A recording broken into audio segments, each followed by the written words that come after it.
Hello guys, welcome और welcome back to एजुगिरी। 14 अगस्त का करंट अफेयर्स कवर करेंगे आज हम।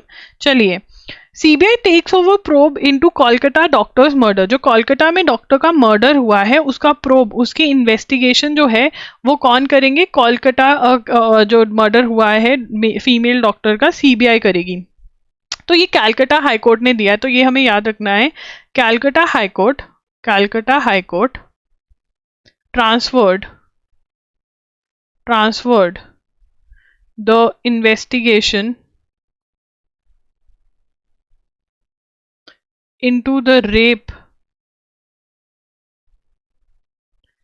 and murder of a doctor at RG Kar Medical College and Hospital to CBI, that is Central Bureau of Investigation। तो यहाँ पर किसने ट्रांसफर करी है ये किसने कहा है कि करो? कलकत्ता हाई कोर्ट ने आरजी कर मेडिकल कॉलेज हॉस्पिटल में जो फीमेल डॉक्टर का मर्डर और रेप हुआ है उसकी जो इन्वेस्टिगेशन है वो कौन करेगा? सीबीआई करेगा। ठीक है ना। प्रोब का मीनिंग क्या होता है? Probe is equal to investigation. Probe का मतलब क्या होता है?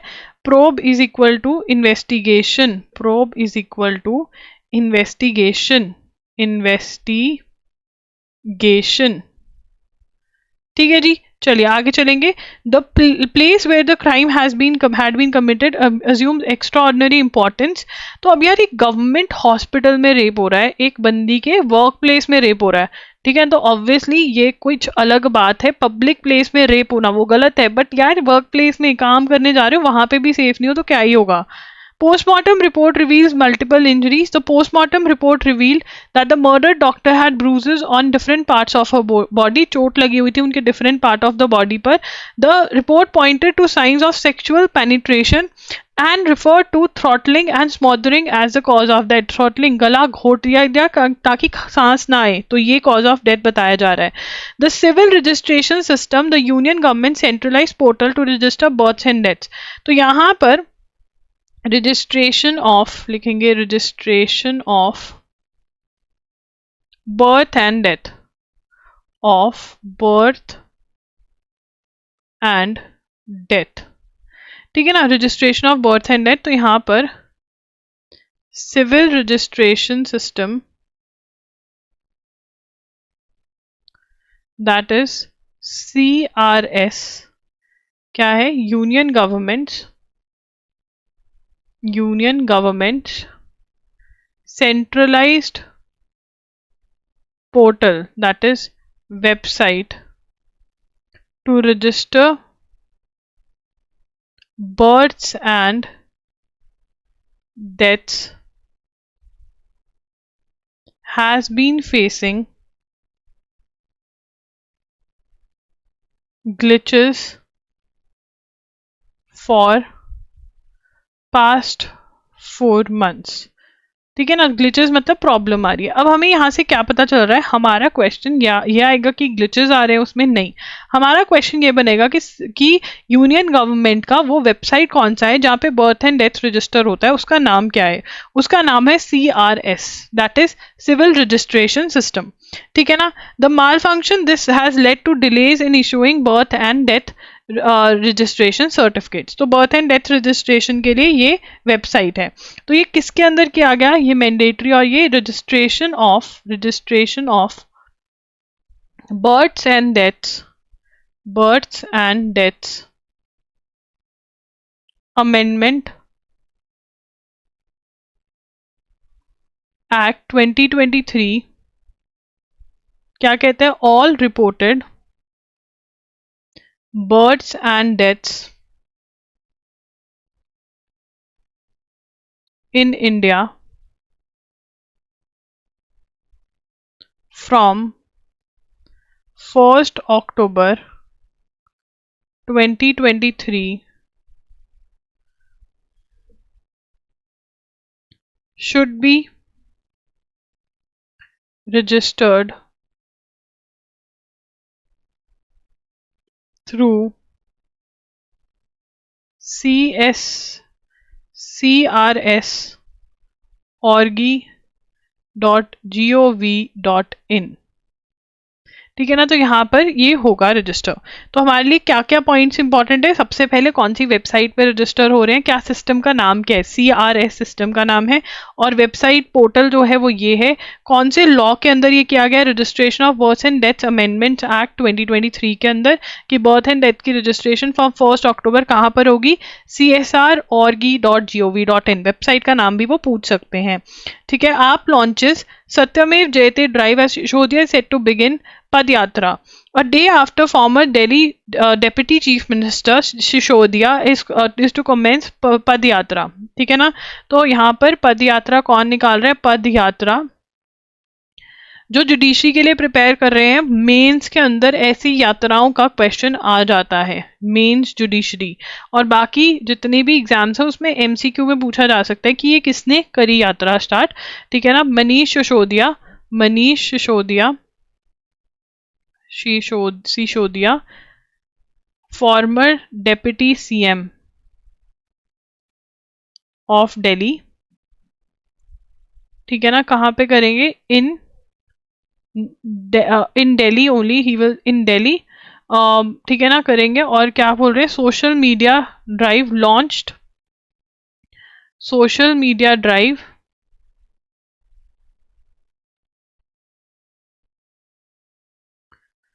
सत्यमेव जयते, कि वो बाहर आ गए हैं, तो वो कह रहे हैं सत्यमेव जयते कि ट्रुथ अलोन ट्राइम्स, ट्रुथ अलोन, क्या उनको बरी कर दिया गया, नहीं। अभी जो है इतने सारे विटनेसेस हैं, वो सारे जब तक होते नहीं है तब तक नहीं पता चलता कि इज ही एक्चुअली गिल्टी, कि उन्होंने ऑफेंस किया है या नहीं। तो पद यात्रा किसने निकाली, आम आदमी पार्टी, आप। ठीक है ना, तो ये आपको पता होना चाहिए। उसके बाद आगे चलेंगे, हर घर तिरंगा, किस बारे में बात करें, हर घर तिरंगा जो वो है, union home minister Amit Shah launched Tiranga Yatra in Ahmedabad as part of Har Ghar Tiranga campaign ahead of Independence Day, called upon youngsters to come forward and strive to make India a developed nation by 2047। ठीक है ना, तो हर घर तिरंगा यात्रा, हर घर तिरंगा कैंपेन, ठीक है ना, कि झंडा फहराना है अपने घर पर। ठीक है ना, तो यहाँ पर हर घर तिरंगा कैंपेन। उसके बाद man from Bangladesh first in any to get citizenship under CAA, तो Hindu man from Bangladesh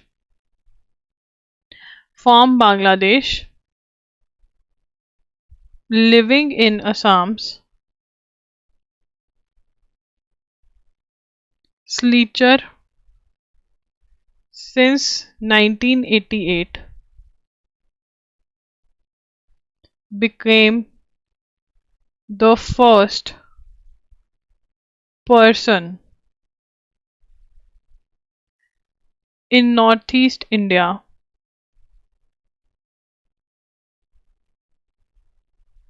to get citizenship under Citizenship Amendment act 2019, जिसके अंदर नॉन मुस्लिम्स को ही सिटीजनशिप दी जा रही है। तो किनको सबसे पहले दी गई है, who has become the first from North East to get this Hindu man from Bangladesh. ठीक है, आगे चलेंगे। Not since the Harshad Mehta scam 1992 for India securities sorry for the verb overhead come into scrutiny, the SEBI which was established that year, it was constituted as announcement in April। तो यहाँ पर SEBI 1992 के अंदर securities and exchange board of India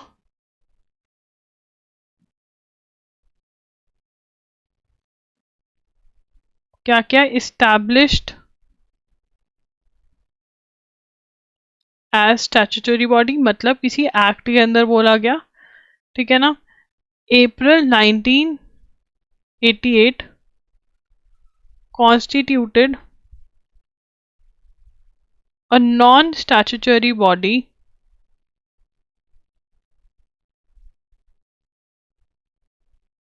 ठीक है ना। अब ये नॉन स्टैट्यूटरी बॉडी है, ठीक है। अब क्लैट वालों को पता होना चाहिए कि ये कब से चेंजेस आए, बट सेकंड में जो एंड में है कि इट इज़ अ, कब आई ये एग्जिस्टेंस में 1992 में, it is a non statutory body, 1988 में ये करा गया, ठीक है। उसके बाद अब यहाँ पर सेबी वाले कॉन्फ्लिक्ट के बारे में बात हो रही है। The main conflict concerns investment made by miss Buch and her husband.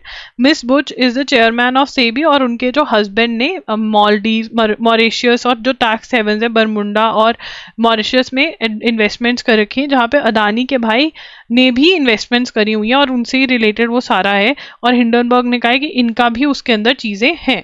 तो ये लिख लेते हैं सेबी, ठीक है। ये लिखकर फिर लिखेंगे main conflict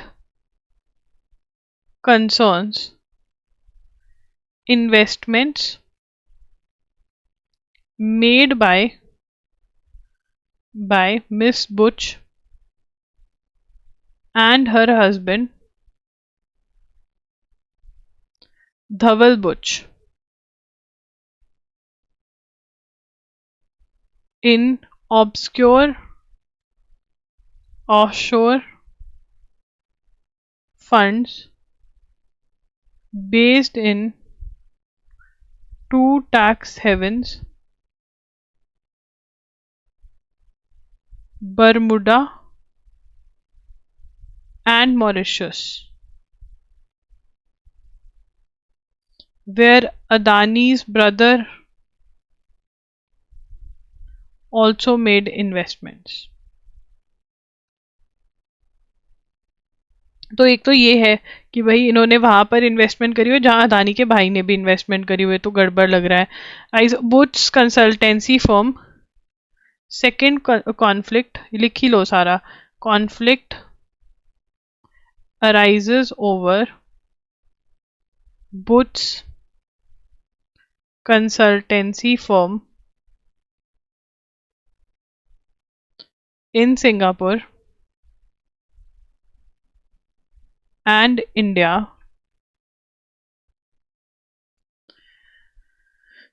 that through which they advise clients in India since 2019. Butt's claim, जो ये हैं दोनों, Butt's claim that these firms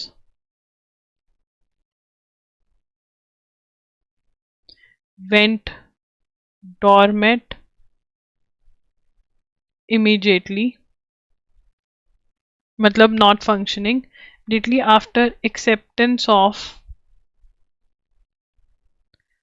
whole time membership of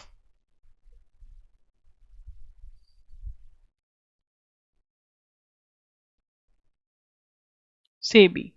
वो कह रहे हैं जब सेबी की होल टाइम मेंबरशिप वो चेयरमैन बन गई थी तब उन्होंने ये बंद कर दिया था। बट जो हिंडनबर्ग है वो कह रहे हैं नहीं ये लोग फंक्शनिंग थे। तो अब देखते क्या होता है। अब आपको तीन मेन चीज़ें पता है, पहले भी हम ये कर चुके हैं पहले दिनों में अगस्त में, सो रिपीट नहीं करूँगी मैं। अब यहाँ पर हमारे आसी पड़ोसी देशों के बारे में बात हो रही है, ठीक है ना। In 2021 it was coup in Myanmar, Myanmar में कू हो गया। म्यांमार कू का मतलब क्या होता है, डेमोक्रेटिकली इलेक्टेड गवर्नमेंट, मतलब जो लोगों ने इलेक्ट की गवर्नमेंट, ठीक है ना, वो गवर्नमेंट को ओवरथ्रो करके कोई और पावर में आ जाए तो उसको क्या बोलते हैं, कू बोलते हैं, COUP। And the Taliban take over in Afghanistan 2022 there was आउटसर। अब यहाँ पे हम एक सुंदर सा टेबल ही बना लेते हैं क्योंकि हर साल कुछ ना कुछ हुआ, ठीक है ना। तो यहाँ पर 2021 के अंदर क्या हुआ, 2021 के अंदर म्यांमार में कू हो गया, ठीक है ना, कू हो गया म्यांमार में। और अफगानिस्तान के अंदर एक टेररिस्ट ऑर्गेनाइजेशन पावर में आ गई और जो अभी तक सरकार चलाएगी और वर्ल्ड को भी एक्सेप्ट करना पड़ रहा है, ठीक है ना। तो तालिबान आ गई वहां पर, ठीक है। 2022 के अंदर इमरान खान को बाहर लात मार दी, ठीक है ना, PM ऑफ पाकिस्तान, ठीक है ना, PM ऑफ पाकिस्तान। इमरान खान को लात पड़ गई जो कि बढ़िया सरकार चला रहे थे, ठीक है ना, बट आर्मी को पसंद नहीं आए तो बाहर निकाल दिए गए, ठीक है। उसके बाद आउटस्टर फ्रॉम ऑफिस 2022 के अंदर ही श्रीलंका वाले इकोनॉमिक क्राइसिस हुए, श्रीलंका के इकोनॉमिक क्राइसिस हुए, ठीक है ना, जिसमें अगेन इंडिया को हेल्प करना पड़ा। चाइना ने ये बोए थे क्राइसिस, ठीक है ना, चाइना से बहुत सारा लोन लिया और फिर ये हो गया। फिर मालदीव्स में, अब ये बात करें मालदीव्स में क्या हुआ, इलेक्टोरल चेंजेस हो गए, इलेक्टोरल चेंजेस हो गए, जिससे कि कौन सी पार्टी, सोलिही, जो इंडिया को फेवर करता था, इंडिया फेवर, उसकी जगह कौन पावर में आ गए, केम इन पावर, वो आ गया था मोहम्मद मुसू, मैं भी नाम भूल गई, सॉरी, ठीक है ना, देख लेना, एक बार चेक कर लेना, ठीक है ना, मोसे ही ऐसे ही है, मैं देख कर नाम बता सकती हूँ। हाँ, उसके बाद नेपाल में भी चेंजेस आ गए, ठीक है ना, और अब बांग्लादेश में सीन हो गया है, ठीक है। तो ये सारे बता रहे हैं, वो कह रहे हैं कि इंडिया के लिए सही नहीं हुआ। ये अगर नोट करना है तो कर लो, नहीं तो ये पता होना चाहिए कि 2021 में कू हुआ। ये पाकिस्तान वाला इतना इंपॉर्टेंट नहीं है, तो इसको मैं हाईलाइट नहीं करूंगी। मालदीव्स वाला जो चेंज है, सोलेही जो है, हाँ, मोहम्मद सोलेही, याद आ गया मुझे, मोहम्मद सोलेही जो पावर में आए हैं, ठीक है ना, नहीं सोलेही तो ये है, मोहम्मद मुइजू, मुइजू मुइजू मुइजू मुइजू जो पावर में आए हैं, ठीक है ना, ही इज एंटी इंडिया, ठीक है ना। तो ठीक है भाई, आ गया, तो मतलब इंडिया की किस्मत कुंडली जो है सही नहीं चल रही है, ठीक है ना। अब यहाँ पर बांग्लादेश के अंदर हमारी कंसल्टेंसीज हैं। अब यहाँ पर ये एडिटोरियल जो है वो कम्प्लीटली ओपिनियन बेस्ड है। वो कह रहे हैं कि हमारी जो कंसल्टेंसी थी वहाँ पर, उनको बताना चाहिए था इंडिया को कि भाई देखो यहाँ पर इतना बुरा हाल है, फिर इंडिया शेख हसीना को बोलता, ठीक है ना। अब इसमें एक और बात जो मेरे दिमाग में आ रही है कि शेख हसीना को बोला तो होगा, पर क्या शेख हसीना बात मानने को तैयार थी? बिकॉज कुछ दिन पहले ही बांग्लादेश ने MOU, memorandum of understanding, that is agreement, sign किए थे, किसके साथ, शेख हसीना के साथ। तो मतलब शेख हसीना भी जो थी वो हमारे हाथों से निकलती हुई जा रही थी, क्योंकि वो चाइना के साथ अग्रीमेंट क्यों साइन करती फिर? ये भी एक बहुत बड़ी बात है। इंडिया कभी नहीं चाहेगा कि बांग्लादेश चाइना के साथ हो। क्या वो इंडिया की सुननी बंद कर चुकी थी और क्या ये उसी का रिजल्ट है?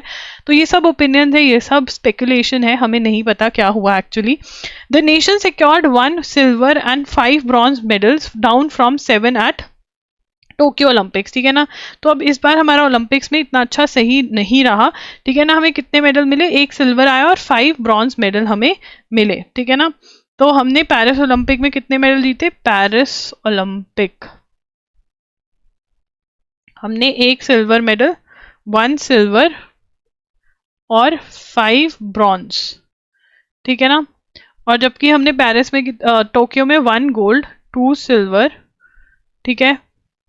अच्छा ये थे included a gold and a silver, अच्छा ब्रॉन्ज भी थे अलग से, ठीक है। ये हम लिख लेते हैं 1 सिल्वर और 6 मेडल ही आए हमारे। इनका नाम हम ऑलरेडी लिख चुके हैं जिन्होंने जीता। उसके बाद इनोवेट, पेटेंट, प्रोड्यूस, प्रॉस्पर। अब वो कह रहे हैं कि जो हमारे प्रधानमंत्री हैं 2020 में, जब इंडियन साइंस कांग्रेस हुआ, 107th साइंस कांग्रेस, इंडियन नहीं साइंस कांग्रेस हुआ बेंगलुरु में, तो उसके अंदर उन्होंने बोला था कि अब जो हमें रिसर्च पे ध्यान देना चाहिए और हमें पेटेंट कराना चाहिए, मतलब हमें चीज़ें, न्यू चीज़ें बनानी चाहिए और उसके ऊपर अपना राइट लेना चाहिए और फिर उसकी मास प्रोडक्शन करनी चाहिए और उसी से हमें पैसे कमाने चाहिए, क्योंकि पैसे से ही आगे बढ़ेंगे। तो उन्होंने क्या बोला, उन्होंने बोला इनोवेट, पेटेंट, प्रोड्यूस, प्रॉस्पर, ये कॉन्सेप्ट वो लेकर आए, ठीक है ना। फिर the policy position can be trace to Dehradun declaration prepared by directors of council of scientific and industrial research labs in 2015, where it decided to market patents as a means to self finance research. कि आप patent, आप नई चीज बनाओ, आप उसका patent लो, उसमें production करो या फिर उस पेटेंट को बेच दो किसी कंपनी को, उससे आपको पैसा आएगा, आप और आगे रिसर्च करो, ठीक है ना। तो यहाँ पर हम लिख लेते हैं रिसर्च इन इंडिया, ठीक है ना। तो यहाँ पर हमें पूरा फेज ही लिखना पड़ेगा, रिसर्च इन इंडिया, ये इंपॉर्टेंट है, रिसर्च इन इंडिया, ठीक है ना। किसके बारे में बात करें हम, रिसर्च इन इंडिया के बारे में बात करें। अब रिसर्च इन इंडिया के बारे में क्या बात करें कि प्रधानमंत्री ने 2020 में क्या कहा था, PM came up with the idea of, क्या आइडिया लेकर आए वो, इनोवेट, क्या आइडिया लेकर आए, innovate, patent, produce,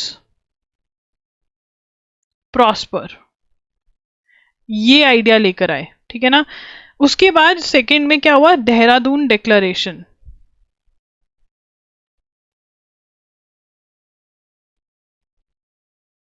Dehradun declaration में क्या हुआ, prepared by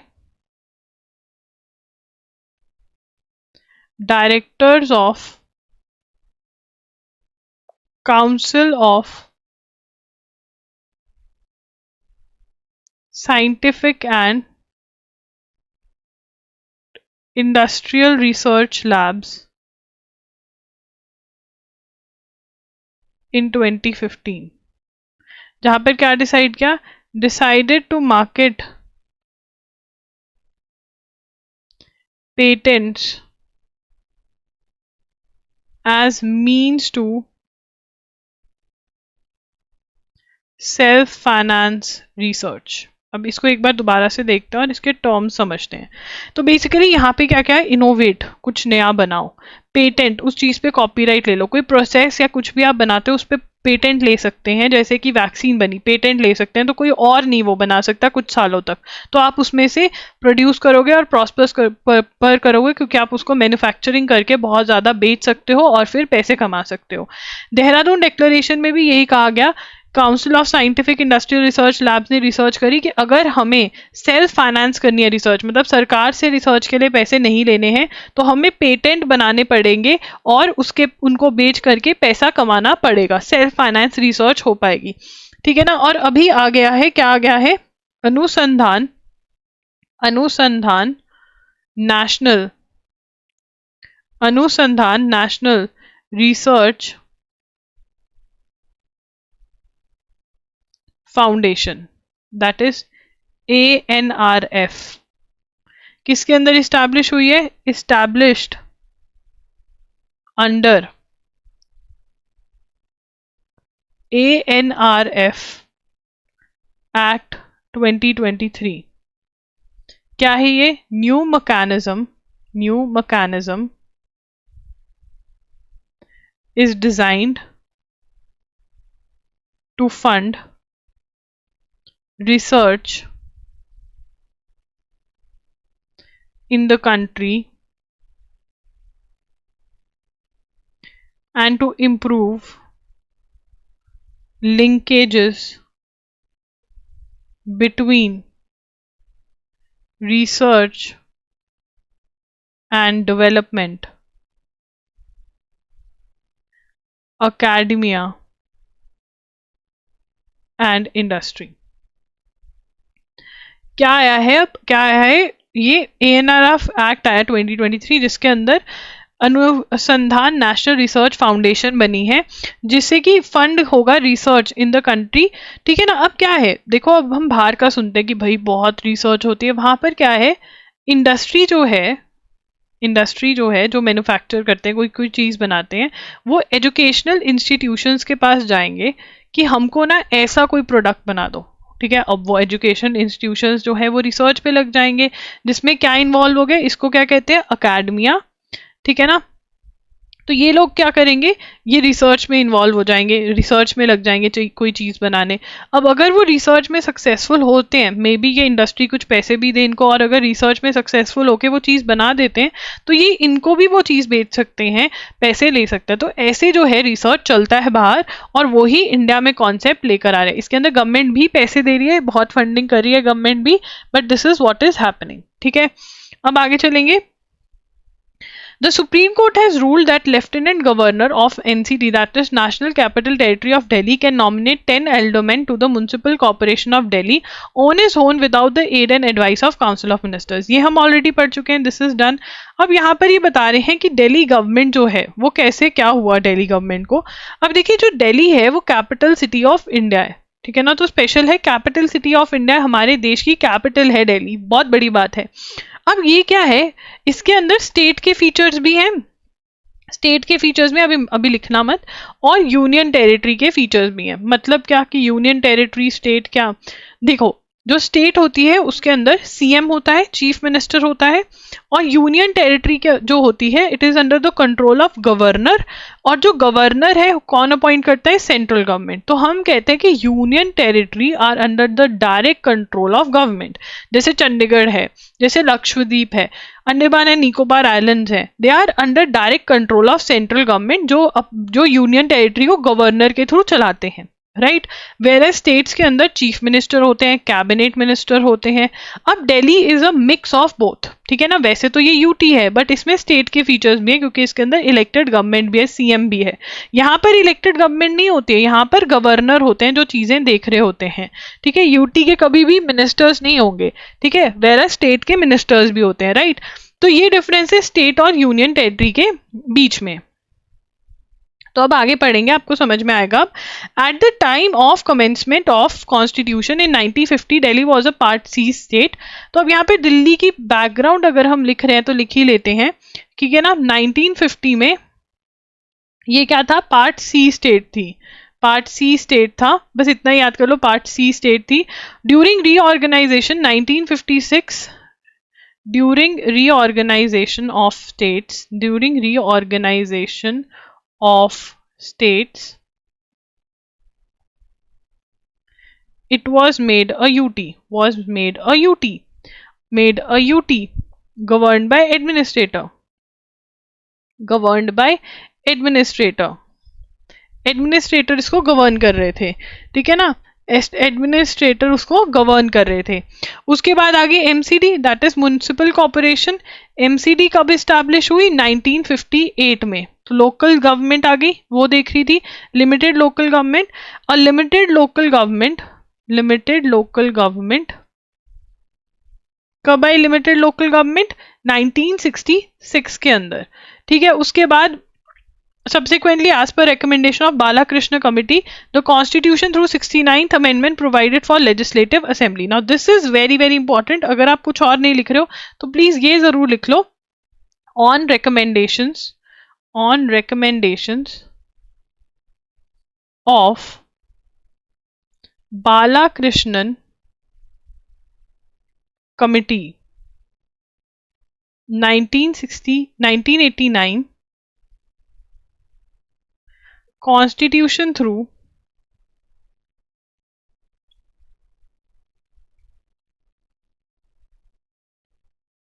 69th Amendment 1991 provided for Legislative Assembly,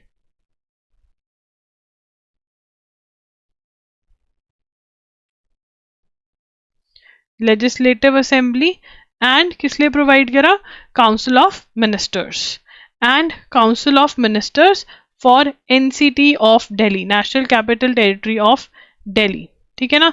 अब इसके अंदर क्या हुआ, द सब्जेक्ट्स ऑफ लिखेंगे, द सब्जेक्ट्स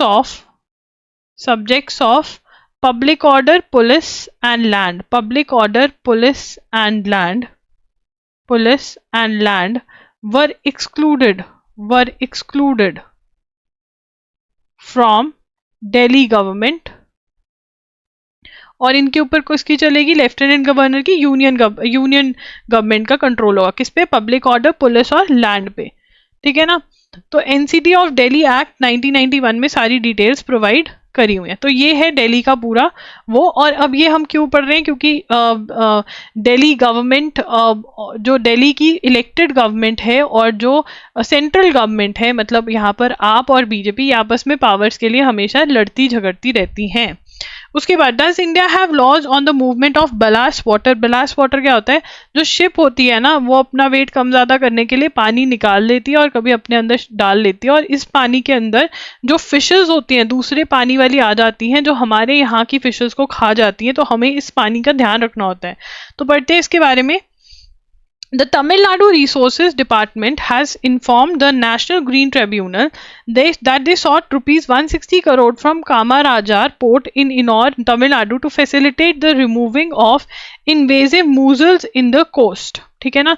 अब यहाँ पर Tamil Nadu Water Resources Department, Water Resources Department, that is WRD,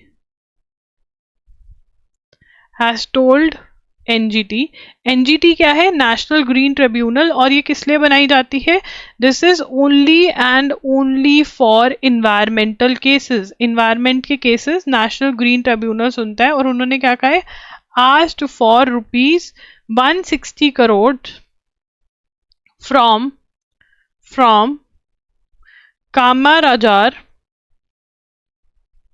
port in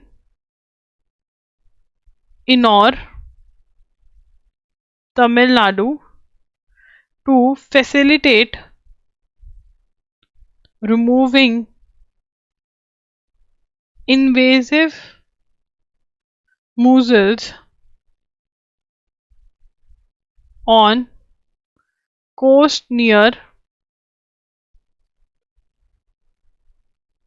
the port. ठीक है ना। अब ये फिश जो है, मतलब यहाँ पर हमें शॉर्ट में क्या पता होना चाहिए कि तमिलनाडु का एक पोर्ट है इनौर, तमिलनाडु में पोर्ट है इनौर के पास, कामाजार पोर्ट है, वहां पर मूजल फिश आ गई है जो कि बहुत ही ज्यादा इन्वेजिव है और उसको रिमूव करने के लिए इतने पैसे मांग रहे हैं। ठीक है, ये क्वेश्चन है। अब उसके बाद in connection with the proliferation of चारों दैट हार्म्स मेरीन इकोसिस्टम, ये क्या करती है, हार्म करती है, harms marine ecosystem, fisher boat की मूवमेंट को इफेक्ट करती है, और फिशर बोट की मूवमेंट को इफेक्ट करती है तो जो फिशर मैन है, वुमेन है, उनकी लाइवलीहुड, कमाने की क्षमता। The WRD has charge the कमार port is the main reason for the spread of invasive species by not regulating the blast ship. Charge क्यों कर रहे हैं, तो क्या main reason for the spread of invasive species by not regulating the blast water from ship. अब ये कह रहे हैं कि जो ब्लास्ट वाटर फ्रॉम शिप है वो इन्होंने रेगुलेट नहीं किया और इसीलिए ही ये इन्वेजिव जो मूजल्स हैं ये आकर के तमिलनाडु के पोर्ट पे बैठ गई है, इकोसिस्टम को हार्म करती है, मूवमेंट ऑफ फिश बोट्स को हार्म करती है और जिसकी वजह से लाइवलीहुड फिशरमैन का इफेक्ट होता है।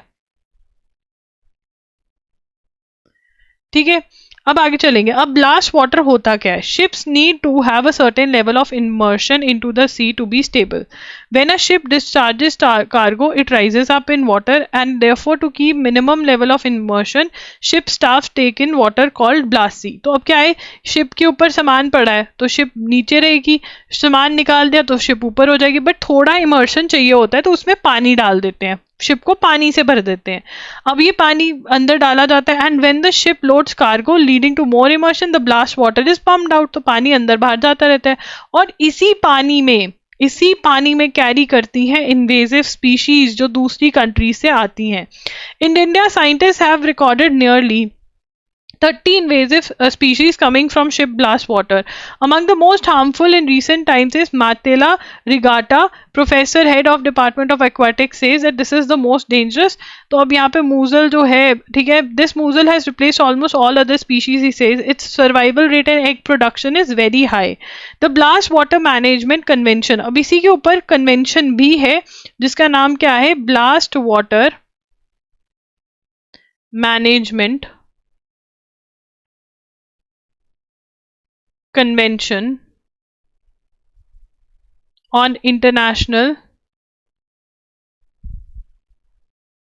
Maritime Organization। अब ये कन्वेंशन कब आई, came into force in 2017 to help prevent the spread of potentially harmful aquatic organisms in ships blast water। ठीक है ना, वो ब्लास्ट वाटर में मछलियां भी आ जाती हैं तो वो इधर उधर छोड़ आते हैं। Malaysian PM Japanese minister set to visit New Delhi next week. Malaysian Prime Minister Anwar Ibrahim is going to visit trade cooperation से related। ठीक है ना, 2+2 है जापान का, तो ये अगली जब करेंगे तब जो भी इनके अग्रीमेंट्स होंगे वो देख लेंगे हम। उसके बाद तरंग शक्ति एक्सरसाइज टू बी बाइनियल, मतलब एवरी 2 years ये हुआ करेगी। ठीक है, तो तरंग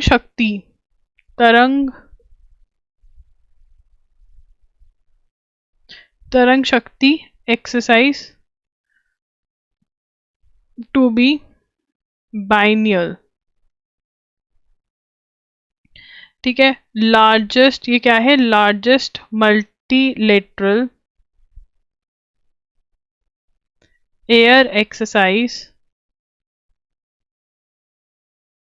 hosted by IF, Indian Air Force, hosted by Indian Air Force। ठीक है, अब इसके अंदर इसका फर्स्ट हाफ जो है वो सुलूर में हुआ। फर्स्ट पार्ट जो है, फर्स्ट हाफ नहीं कहेंगे, फेज कहेंगे। फर्स्ट फेज जो है वो सुलूर में हुआ, और जो सेकंड फेज है वो जोधपुर में होगा। 51 कंट्रीज जो को इनविटेशन दिया, 10 of them air assets with total of 150 aircraft ने पार्टिसिपेट किया। उसके बाद BJP MP Jagdambika Pal head to JPC on वर्क ऑफ बिल। ठीक है, अब ये लिखेंगे Jagdambika Pal BJP Lok Sabha member to head joint parliamentary committee formed to examine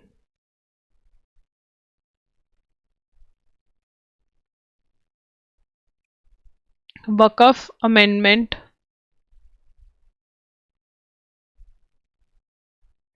Bill 2024। अब आगे चलेंगे। DRDO carries out flight test of long range glide bomb, successfully carried out maiden flight test of long range glide bomb Gaurav from Su-30। तो गौरव कौन है, गौरव के बारे में लिख लेते हैं। गौरव है DRDO, that is Defense Research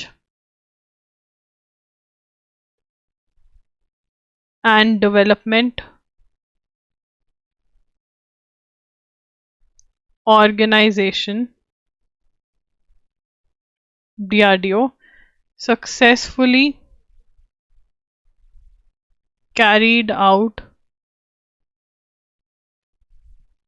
test of long range glide bomb, that is LRGB। ठीक है ना, बिल्कुल सही टारगेट को हिट किया। ये डिजाइन किसने किया है, LRGB designed and developed indigenously, मतलब इंडिया में बनी है, इंडिजीनियसली बाय रिसर्च सेंटर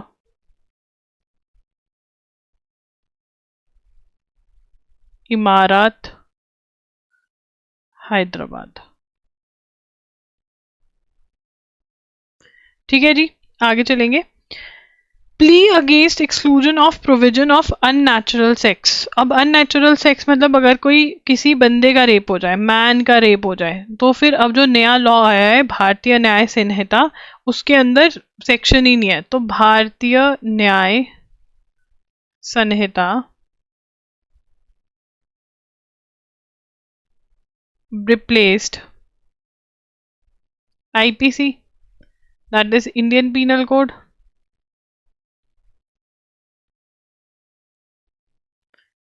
इसमें no section on unnatural sex. अब अननेचुरल सेक्स में क्या होता था, ठीक है, किसी ने एनिमल के साथ सेक्स कर लिया, मैन का रेप हो गया, ठीक है ना, तो सेक्शन 377 डील करता था इससे, वो अब नहीं ऐड किया गया है। अब आगे चलेंगे। As negotiations railways cancel tender of 100 Vande Bharat train. 100 Vande Bharat train का कैंसिल कर दिया है। तो ठीक है, इंडियन रेलवेज लिखेंगे, Indian railways cancelled tender given to French engineering company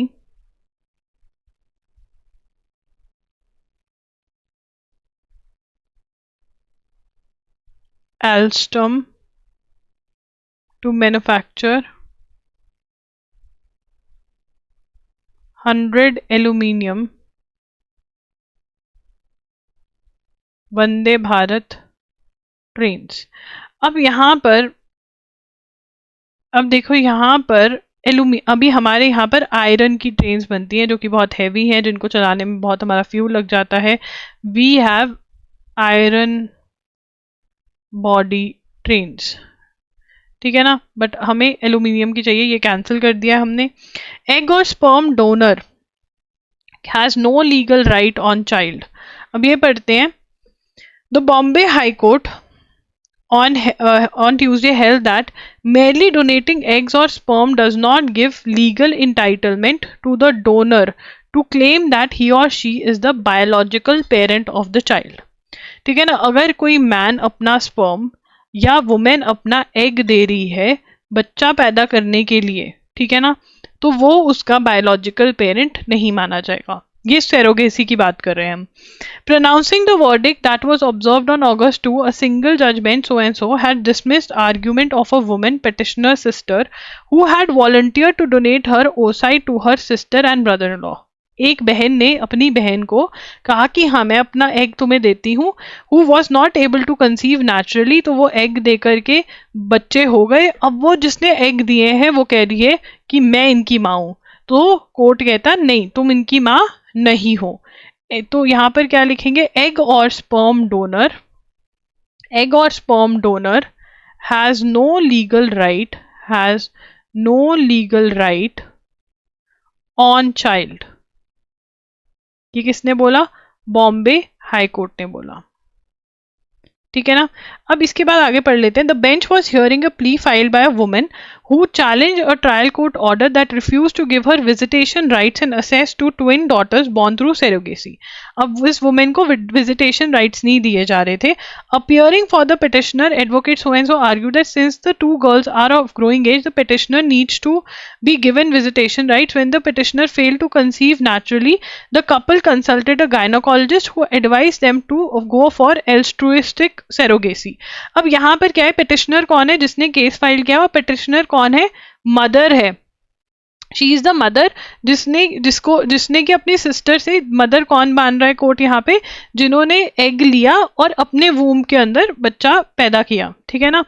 अब यहाँ पर उसको क्या कहते हैं, जो सेरोगेसी होती है उसमें तो पूरा का पूरा बच्चा ही कोई और पैदा करता है, बट एग जो होता है वो कोई और देता है, ऐसा होता है। इसमें क्या था कि अब मान लो यहाँ पर नाम ले लेते हैं, एक तो एग देने वाली मम्मी, ठीक है ना, और दूसरा वूम देने वाली मम्मी। तो अब एग जिसने दिया वो कह रही है कि ये बच्चे तो मेरे हैं, और हस्बैंड भी वो बच्चे उनके पास लेके चला गया, ये एग वाली मम्मी के पास, और कह रहे हैं कि ठीक है हाँ ये मदर है, और ये जो जिसने वूम में पाला वो कोर्ट में गई कि भाई मुझे विजिटेशन राइट्स दो, बट कोर्ट ने विजिटेशन क्या, कोर्ट ने बच्चे ही उठा के मदर को दे दिया कि जो एग दे रही है, जिन्होंने एग या स्पर्म दिया है, उनका चाइल्ड पे कोई लीगल राइट नहीं है, ठीक है। उसके बाद आगे चलेंगे। Tokyo gold medallist para shuttler Pramod Bhagat will not be able to defend his Paris Olympics. तो प्रमोद भगत जो है उनका जो डोप टेस्ट है, मतलब कि जो ड्रग्स का टेस्ट होता है उसके अंदर वो फेल हो गए हैं, तो उनको will not participate in Paris para Olympics, ठीक है ना। 18 मंथ्स की सस्पेंशन हो गई, 18 months suspension for breaching badminton world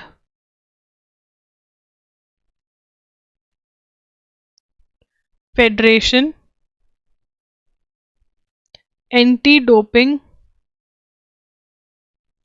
वेयरअबाउट्स clause. तो इनका होता है चेक करवाना होता है इनको, वो अगर ना करो तो अब इनको सस्पेंशन थमा दिया, कितने महीनों की, 18 महीनों की सस्पेंशन।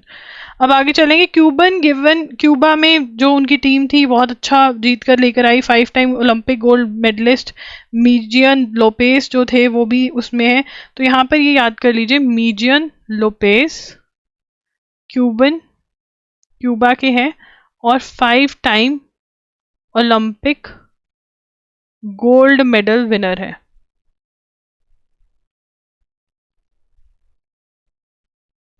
ठीक है। Far right Ben Gvir leads Israelis to Al Aqsa. अब यार देखो, अल अक्सा जो जगह है, यहाँ पर मुस्लिम्स और जूस जो जुडाइज्म फॉलो करते हैं, जो इजराइलीज हैं, दोनों की जगह है ये। ठीक है ना, यहाँ पर प्रेयर अलाउड नहीं है। ये जो कंपाउंड है, compound is Islam's third holiest site and symbol of Palestinian national identity। ठीक है ना, it is also Judaism's holiest place। ठीक है ना, अब यहाँ पर while Jews and other non-Muslims are allowed to visit the mosque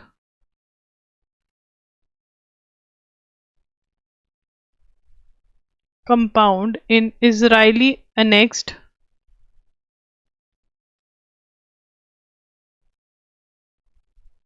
East Jerusalem during specified hours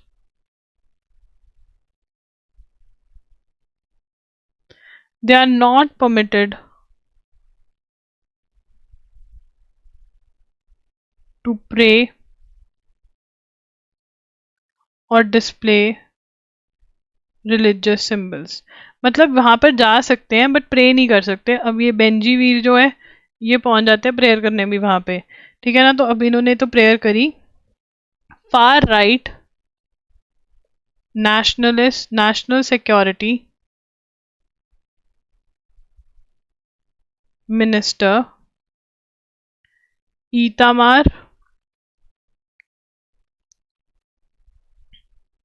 बेंजीवीर led hundreds of Israelis into Al-Aqsa Mosque। ठीक है ना, अब अल-अक्सा मॉस्क क्या है, यहाँ पर जुडाइज्म का भी है, इस्लाम का भी है। ठीक है ना, इन लोगों को अलाउड है, जूस और नॉन मुस्लिम्स को जाना वहां पर, बट प्रेयर करना वहां पर अलाउड नहीं है। प्रेयर करना अलाउड नहीं है। Ukraine offers to stop incursion if Russia agrees to just peace. Ukraine said on Tuesday it would not hold on to Russian territory captured in its surprise cross-border incursion and offered to stop raids if Moscow agreed just peace. A foreign minister official on Tuesday said Kyiv was not interested in taking over Russian territory and defended Kyiv's action। तो अब यहाँ पे Russia ने कुछ territory take over करी है, Russia की territory Ukraine ने ली है। तो यूक्रेन कह रहा है कि भाई मान जा, मैं तेरी टेरिटरी वापस कर दूंगा, तू मेरी कर दे, जस्ट पीस पे अग्री कर जाओ। ठीक है ना, तो अब देखते हैं क्या होता है। उसके बाद the UN voiced over a climate of fear in Venezuela as countries parliament considered laws that critics say will be used to crack down on NGOs and opponents of president Nicolas Maduro. UN human rights chief Volker Turk said he was troubled by the use of counter terrorism law to enforce arbitrary intentions. अब यहाँ पे सबसे पहले तो तुम्हें पता होना चाहिए कि वेनेजुएला का जो प्रेसिडेंट है, ये इलेक्शन में जो है वो रिग्ड थे, मतलब उसके अंदर कुछ कहा जा रहा है कि गड़बड़ी करी हुई थी। इनका नाम क्या है, निकोलस मडूरो है इनका नाम, निकोलस मडूरो। ठीक है ना, अब ये कह रहे हैं कि हम एनजीओज वगैरह पे बोलेंगे। इतने में आपको ये भी याद रखना है कि यूएन ह्यूमन राइट्स चीफ का नाम क्या है, उनका नाम है वॉल्कर टर्क। ठीक है ना, अब आगे चलेंगे। SEBI chief had stake in funds tied to Adani report Hindenburg. अब यहाँ पे हिंडनबर्ग कौन है? देखो यार, हिंडनबर्ग जो है वो एक शॉर्ट सेलर है। हिंडनबर्ग जो है, ही और she is a short seller of USA, ठीक है ना, फ्रॉम यूएसए। तो अब इसमें शॉर्ट सेलर क्या होता है? ये लोग मतलब पैसे, ये लोग स्टॉक्स के अंदर करते हैं कुछ। तो ये लोग जैसे हम अगर स्टॉक बाय करना है तो हम उसका पैसा दे देते हैं, ये लोग पहले लगा देते हैं और पैसा बाद में देते हैं। तो कुछ ऐसा सा शॉर्ट सेलिंग का सीन होता है। तो अब यहाँ पर हिंडनबर्ग की एक रिपोर्ट आई थी, उसमें इसने कहा कि सबसे पहले रिपोर्ट क्या है 2023 के अंदर कि अदानी जो है, अदानी इन्वॉल्व इन अदानी जो है, जो शो कर रहा है स्टॉक्स जो कर रहा है या प्रॉफिट शो कर रहा है, वो सही नहीं है, उसके अंदर कुछ गलत है, ठीक है ना। अदानी ग्रुप ऑफ कंपनीज के स्टॉक जो है, तो Hindenburg research flagged allegation of malfeasance and stock price manipulation at the Adani group of companies. ये तो हम यही नोट कर लेते हैं। तो हम पूरी हिस्ट्री लिख लेते हैं क्या है 2023 में क्या हुआ। हिंडनबर्ग लिखेंगे, Hindenburg research flagged allegations of malfeasance and stock price manipulation। कहाँ पर? at Adani group of companies, ठीक है ना। अब ये बात पहुंच गई सुप्रीम कोर्ट के पास। सुप्रीम कोर्ट ने कहा कि आप जो है चेकिंग करिए। तो सुप्रीम कोर्ट ने कमेटी बनाई, ठीक है ना। एक सुप्रीम कोर्ट के लेवल की कमेटी बनी जो सप्रा, मिस्टर जस्टिस सप्रा ने हेड करी, और एक सेबी की कमेटी बनी। तो दोनों ही कमिटीज़ को कुछ मिला नहीं, या थोड़ा बहुत मिला, कुछ एविडेंस नहीं मिला, पर मेजरली कुछ नहीं मिला था, ठीक है। तो सेबी ने थोड़े महीने पहले सेबी ने बोला कि Hindenburg gave the report to earn profits। मतलब ये चीज करके, अदानी को बदनाम करके उसने प्रॉफिट कमाए हैं हिंडनबर्ग ने। और अब हिंडनबर्ग जो है वो क्या कह रहा है? हिंडनबर्ग क्या कह रहा है? The US short base allege that chairperson, ठीक है ना। हिंडनबर्ग क्या कह रहा है? Hindenburg alleged that chairperson of India's. तो हिंडनबर्ग ने क्या कहा है कि चेयरपर्सन ऑफ सेबी जो है, of India stock market regulator, मतलब जो सेबी है, had a stake in obscure offshore entities. तो अब यहाँ पर जो मुझे लगता है, ये मेरी पर्सनल ओपिनियन है, कि ये हिंडनबर्ग वाला जो है ये गंदा बंदा है। हाँ, ये मतलब ये नचा रहा है इंडिया को। पहले सुप्रीम कोर्ट ने बहुत सीरियसली लिया कि अरे हाँ सच में कुछ गलत हो रहा है, बट ये बाहर वालों का इशू रहता है। फिर भी अब जो चेयरमैन ऑफ सेबी है उनके अगेंस्ट ऑब्वियसली चेकिंग वगैरह होगी, बट मुझे लगता नहीं कि कुछ निकलेगा, क्योंकि हिंडनबर्ग वाले की भी इक्वली चेकिंग होनी चाहिए। Hindenburg research alleges that SEBI chairperson Madhabi Puri Buch. अब ये चेयरपर्सन का नाम याद रखना बहुत जरूरी है, ठीक है ना, क्योंकि ये लाइमलाइट में आ गई है। Madhabi Puri Buch and her husband Dhaval Buch held stakes in, ठीक है। ये अब कह रहे हैं कि एंड ये भी नोट कर लेते हैं, ठीक है ना। क्या निकलता है इसमें से पता चलेगा, अगर सच में इतनी बड़ी वो है। बट अभी तक ना जो हिंडनबर्ग ने बोला वो कुछ सही निकला नहीं है। तो मुझे ऐसा लग रहा है कि कुछ भी बोल देता है, या कुछ बहुत बड़ी साजिश है। अब लग रहा है कंफ्यूजन है। ऑफशोर बेरमुडा एंड मॉरिशस फंड्स, ठीक है ना। तो अब ये कह रहा है कि इनका इसमें weeks ahead of her appointment as a whole time SEBI member in 27 Mr Buch had written to a Mauritius fund administrator make him the sole person authorise to operate the accounts. तो ये भी बोला जा रहा है कि 2017 में ऐसी कोई चिट्ठी लिखी गई थी। तो ये भी लिख दीजिए, ये वाला बाद में लिख लेना चाहिए। वैसे तो इनके नाम पेपर में आने बहुत आ सकते हैं, ठीक है ना। धवल बुच जो हैं उनके हस्बैंड हैं, ठीक है ना, और जो वो चेयरपर्सन है, ठीक है। उसके बाद ये पूरी स्टोरी रही है। एक बार दोबारा से रिवाइज मारते हैं। 2023 में हिंडनबर्ग ने कहा कि अदानी ने जो है मैनिपुलेशन करी है अपनी स्टॉक्स की, उनके स्टॉक्स जितने महंगे जितने प्रॉफिटेबल लग रहे हैं उतने हैं नहीं है। सेबी ने कमेटी बिठाई, सुप्रीम कोर्ट ने कमेटी बिठाई। सेबी ने बोला कि भाई हिंडनबर्ग भी खुद इन्वॉल्व है, इसने प्रॉफिट कमाए हैं ये सारी गलत रिपोर्ट कर कर। तो उसके बाद क्या हुआ, हिंडनबर्ग जी कहते हैं कि चेयर पर्सन जो है ऑफ सेबी, उनके तो खुद मॉरिशस के अंदर स्टॉक्स हैं, वो इसमें इन्वॉल्व हैं। तो अब ये चल रहा है, ठीक है ना। अब आगे चलेंगे। Bangladesh chief justice quits, Bangladesh को चीफ जस्टिस है वो क्विट करते हैं। हिंदू सीख सेफ्टी, तो हिंदूज जो हैं वो सेफ्टी सीख कर रहे हैं बांग्लादेश में। अब यहाँ पर बांग्लादेश के चीफ जस्टिस कौन थे? बांग्लादेश चीफ जस्टिस कौन है? उबाइदुल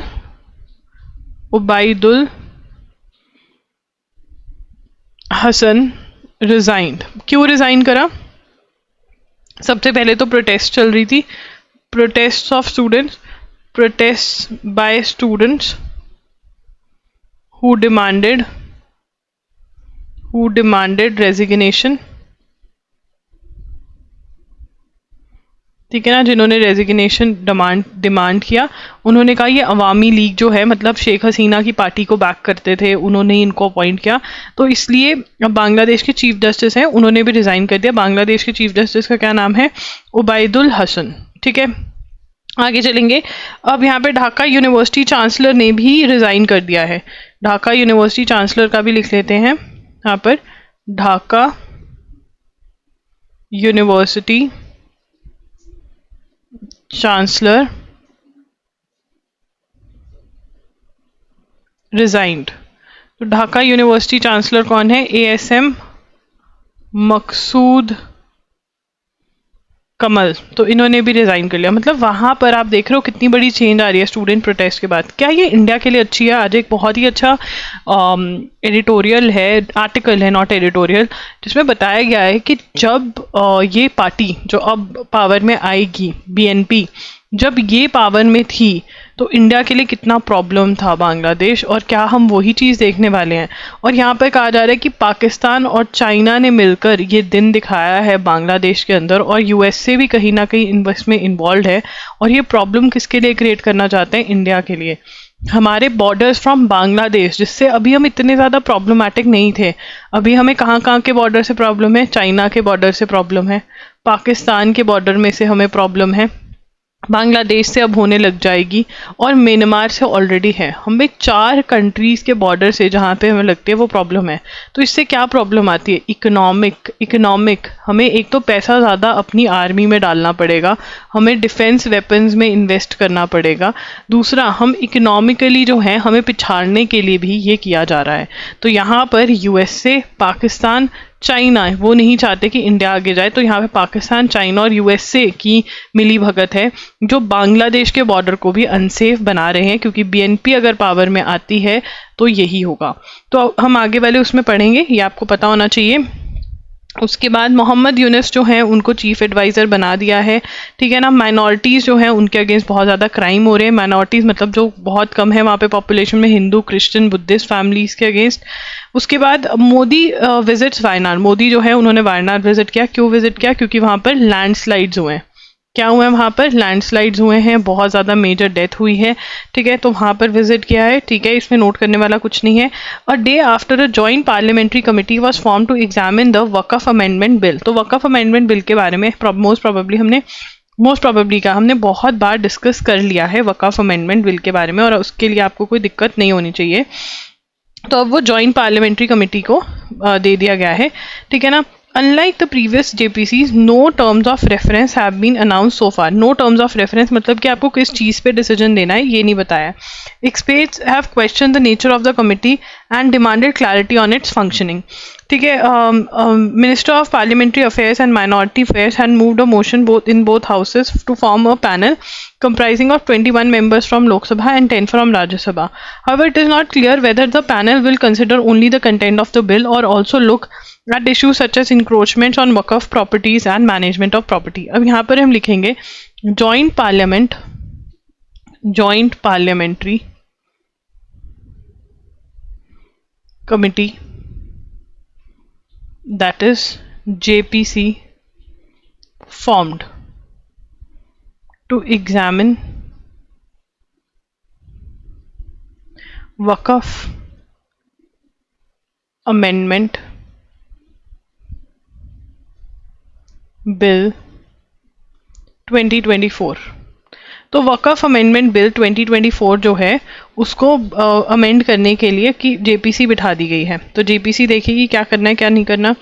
अब जेपीसी में जो है 31 कितने मेंबर्स हैं, 31 मेंबर्स हैं, 31 मेंबर्स हैं, ठीक है ना, जिसमें से 21 लोकसभा के हैं और 10 जो हैं राज्यसभा से हैं, ठीक है ना। अब यहाँ पर प्रॉब्लम क्या आ रही है इनको, problem no terms of reference, मतलब बताया नहीं कि क्या करना है, कि ये बिल का देखो कि क्या चीज़ें सही हैं क्या गलत है, या फिर वक़फ़ की कहाँ कहाँ इंक्रोचमेंट हो रही है ये भी देखना है। तो नो टर्म्स ऑफ रेफरेंस पे इशू है। तो देखते हैं क्या होता है। अभी यहाँ पर वक़फ़ अमेंडमेंट बिल जो है वो आपको बहुत डिटेल में हम 2 बार पढ़ चुके हैं। उसके बाद PM to release 109 climate resilient, मतलब क्लाइमेट जो चेंज हो रहा है उसको भी फाइट कर पाएंगी ये seeds. Union agriculture and farmers welfare minister Shivraj Singh Chouhan on Saturday said the Indian council of agriculture research has developed high yielding, बहुत हाई यील्ड रहेगी। क्लाइमेट चेंज की वजह से भी आपकी जो क्रॉप की यील्ड है वो कम नहीं होगी, मतलब क्रॉप जो होगी वो बहुत अच्छी होगी, बहुत ज़्यादा होगी, इवन दो क्लाइमेट चेंज आ रहा है। क्लाइमेट चेंज क्या है, फ्लड्स आ रहे हैं, ठीक है। उसके बाद हीट वेव्स आ रही हैं, कोल्ड वेव्स आ रही हैं, बहुत ज़्यादा गर्मी, बहुत ज़्यादा सर्दी, ड्रॉट पड़ रहा है, सूखा पड़ रहा है। तो इन सब चीज़ों को फाइट कर पाएंगे ये सीड्स। वो वैरायटी आ रही है, 109 क्रॉप्स जो हैं ऐसी लेकर आ रहे हैं। Recently 109 new varieties of crop seeds were prepared. Our scientist have research and develop this water consuming and high productivity seeds, less water consuming. तो इनके अंदर क्या क्वालिटी है, लेस वाटर कंज्यूमिंग और high productivity, high production crop जो है वो भर भर कर होगी, ये है। तो यहाँ पर 109 क्लाइमेट रेजिलिएंट क्रॉप सीड्स, ठीक है ना, 109 क्लाइमेट रेजिलिएंट क्रॉप सीड्स जो हैं वो आएंगे। 109 क्लाइमेट रेजिलिएंट क्रॉप सीड्स, ठीक है ना। कौन लेकर आ रहा है, Indian council of agriculture and research, that is ICAR, has developed high yielding climate resilient and bio fortified variety of crop seeds, ठीक है ना, and less water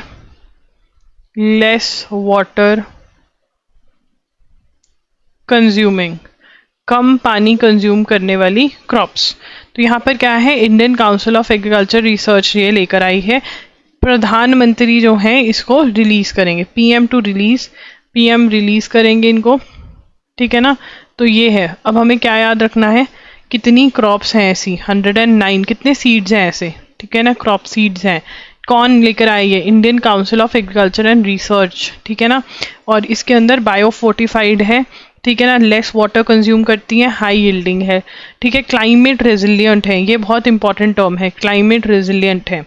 उसके बाद हमारे लिए जो इम्पॉर्टेंट चीज़ है यहाँ पर, मिनिस्टर्स के धीरे धीरे हमको नाम याद रखने हैं जो कि हमारे पेपर में आ सकते हैं, ठीक है। तो मिनिस्टर्स के नाम लिखेंगे।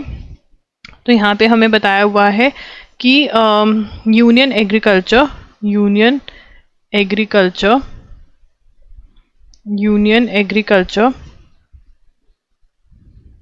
एंड फार्मर्स वेलफेयर मिनिस्टर कौन है, शिवराज सिंह चौहान, ठीक है ना। तो एग्रीकल्चर मिनिस्टर कौन है? शिवराज सिंह चौहान, जो एमपी के सीएम हुआ करते थे पहले, वो हैं। अब आगे चलेंगे। PMAU 2.0 to give house financiers more credit cushion. अब यहाँ पर ये पहले पढ़ लेते हैं क्या है, फिर वापस आएंगे। The second edition of flagship प्रधानमंत्री आवास योजना, ये क्या है? हाउसिंग स्कीम है। हाउसिंग स्कीम का 2.0 है। तो क्या कह रहे हैं इसमें हाउसिंग स्कीम में? और the prime minister's housing scheme which aims to address housing shortages among urban poor will provide more cushion financers and investors to provide credit facility. Credit facility मतलब लोन प्रोवाइड करेंगे to economically weaker section and lower income groups in cities for the construction और purchase of their first home.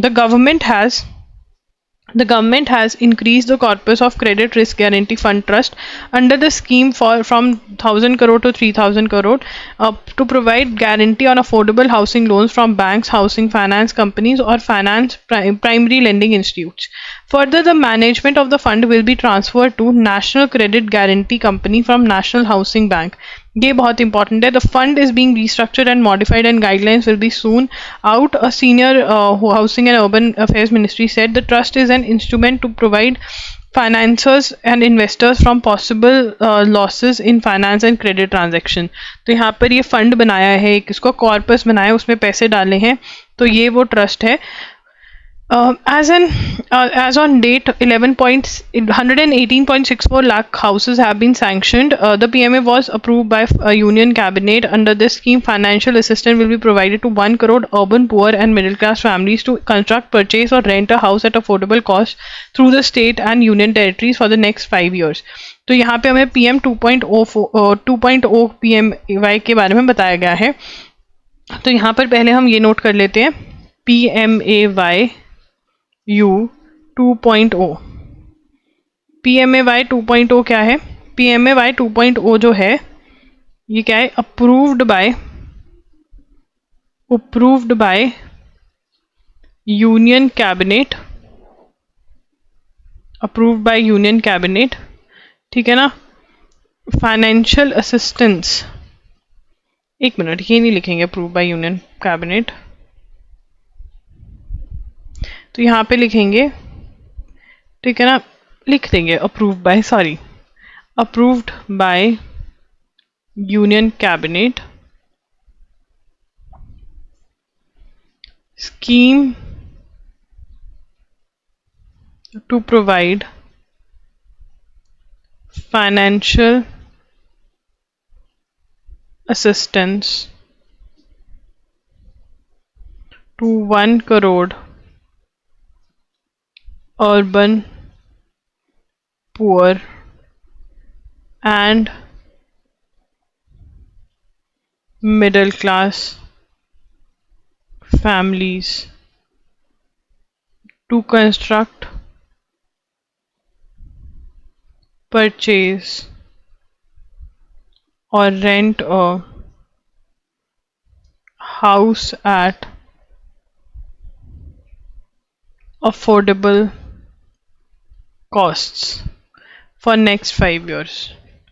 तो क्या है, ये urban poor की help कर रहे हैं, मतलब जो सिटी में रहते हैं, जिनका अपना घर नहीं है, गरीब लोग जो हैं, उनको घर खरीदने में, रेंट आउट करने में अफोर्डेबल कॉस्ट पे नेक्स्ट 5 इयर्स तक गवर्नमेंट PMAY 2.0 में हेल्प करने वाली है। ठीक है जी। उसके बाद यहाँ पर इन्होंने ये बताया है कि हमें सबसे पहले पता होनी चाहिए कि इसकी फुल फॉर्म क्या है। प्रधानमंत्री आवास योजना अर्बन, ठीक है ना, घर प्रोवाइड कर रहे हैं इसके अंदर, ठीक है ना। अब इसके अंदर और जो है 2, 3, चौथा पॉइंट आ गया, aims to address housing shortage among urban poor, ठीक है ना। अब इसके अंदर ये क्या पढ़ रहे हैं, गवर्नमेंट ने नया कॉर्पस बनाया है, ठीक है ना। Government increased corpus,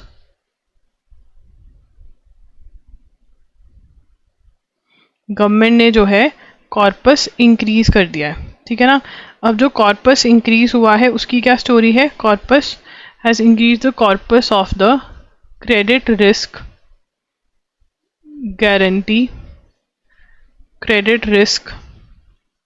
guarantee corpus का, जिसमें गवर्नमेंट पैसे डाल रही है कि हाँ ठीक है इसमें से हम वो देंगे, पैसे लोन लेंगे लोग और फिर वापस देंगे, तो एक वो बन जाएगा। अब अंडर द स्कीम, ठीक है ना, पहले 1000 करोड़ था, अब गवर्नमेंट कितना बना रही है इसको, 1000 करोड़ से 3000 करोड़ ले गई है इसको, इस चीज़ के लिए कि लोग यहाँ से इसमें से लोन ले सकते हैं और इसमें वापस दे सकते हैं, फिर कोई और ऐसी पैसे उठा कर ले सकता है लोन, ऐसा करेंगे, ठीक है ना। अब 5th पॉइंट जो बनेगा, मैनेजमेंट ऑफ द फंड कौन कर रहा है, ये बहुत इंपॉर्टेंट है। जो मैनेजमेंट ऑफ 3000 करोड़ का जो फंड है, management of the fund will be transfer to national credit guarantee company from national housing bank, ठीक है ना। तो यहाँ पर नेशनल क्रेडिट गारंटी, ठीक है ना, यहाँ पर क्या होगा, national credit guarantee company from national housing bank जो है उसको जो है ट्रांसफ़र किया जाएगा, ये फंड वो संभालेंगे, ठीक है ना। तो ये हमें बताया जा रहा है। उसके बाद हमें एक और चीज़ बताई जा रही है इसमें, a separate technology and innovation submission mission will also be set up under. अब ये हमें बता रहे हैं कि एक और चीज़ सेटअप होगी, वो क्या है, इसमें 3rd पॉइंट बना लो इसको, 1 minute,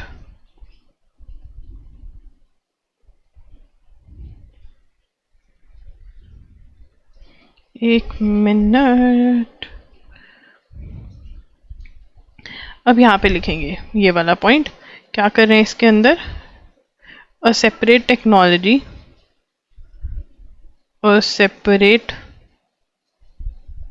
technology and innovation submission, that is TISM,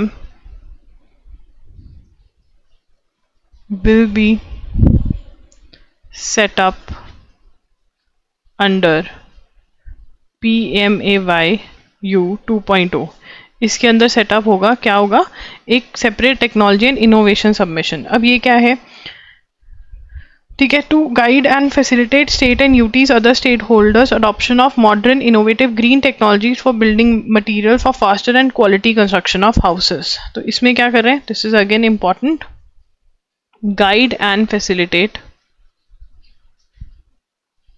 states and UTs, मतलब कि कैसे जल्दी ग्रीन तरीके में, जिससे कि हमारे इन्वायरमेंट को भी कोई खतरा ना हो और घर भी बन जाए और लेट घर ना बने, जल्दी बन जाए, ठीक है ना। तो ये क्या करेंगे, फैसिलिटीज प्रोवाइड करेंगे स्टेट्स और यूटीज में, कि जो स्टेक होल्डर्स हैं, जिनको भी मतलब घर बनवाना है या बनवाना है, स्टेक होल्डर्स को बताएंगे कि अडॉप्शन ऑफ, आप कैसे adoption of modern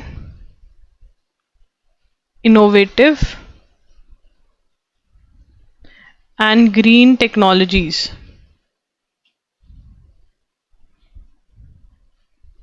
and building material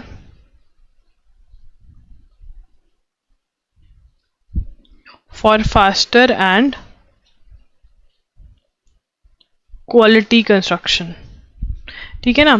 अब यहाँ पर इनका एम क्या है कि ग्रीन मटेरियल का यूज़ करा जाएगा, ग्रीन मटेरियल का यूज़ करा जाएगा, मतलब जो इन्वायरमेंट फ्रेंडली मटेरियल होगा उसका यूज़ करेंगे फॉर कंस्ट्रक्शन, ठीक है ना, और कि फास्ट भी हो जाए कंस्ट्रक्शन, क्वालिटी भी हो उसके अंदर, और ग्रीन टेक्नोलॉजीज का यूज़ हो। इसके लिए क्या लेकर आ रहे हैं, technology and innovation submission, TISM, PMAY 2.0 के अंदर। तो अगर हम PMAY 2.0 रिवाइज करते हैं, सबसे पहले PMAY U 2.0 क्या है? प्रधानमंत्री आवास योजना अर्बन, अर्बन के लिए आया है। इसमें 1 करोड़ ये हाउसेस बनवाएंगे अर्बन पुअर के लिए, या तो परचेज करने में हेल्प करेंगे, रेंट में, कंस्ट्रक्ट करने में ये हेल्प करेंगे, ठीक है ना। यूनियन कैबिनेट ने स्कीम को अप्रूव कर दिया है। इसका जो मैनेजमेंट का जो कॉर्पस है, मतलब जो पैसा दिया जाता है जिसमें से लोग लोन ले सकते हैं, उस कॉर्पस के अंदर जो है 3000 करोड़ का ये कॉर्पस है। पहले 1000 करोड़ का कॉर्पस था, अब से ये corpus national credit guarantee company from national housing bank जो है उसको वो संभालेगी। तो ये है इसके अंदर, ठीक है ना। और ग्रीन कंस्ट्रक्शन हो, कंस्ट्रक्शन जो है फास्ट हो और ग्रीन तरीके से हो, technology and innovation submission TISM लेकर आए ये। That's it. ये भी अब कंप्लीट हो गया है। आप वीडियो को लाइक कर देना, चैनल को सब्सक्राइब कर देना एंड कमेंट्स में ज़रूर बताना कि सेशन कैसा लगा। Bye bye, take care.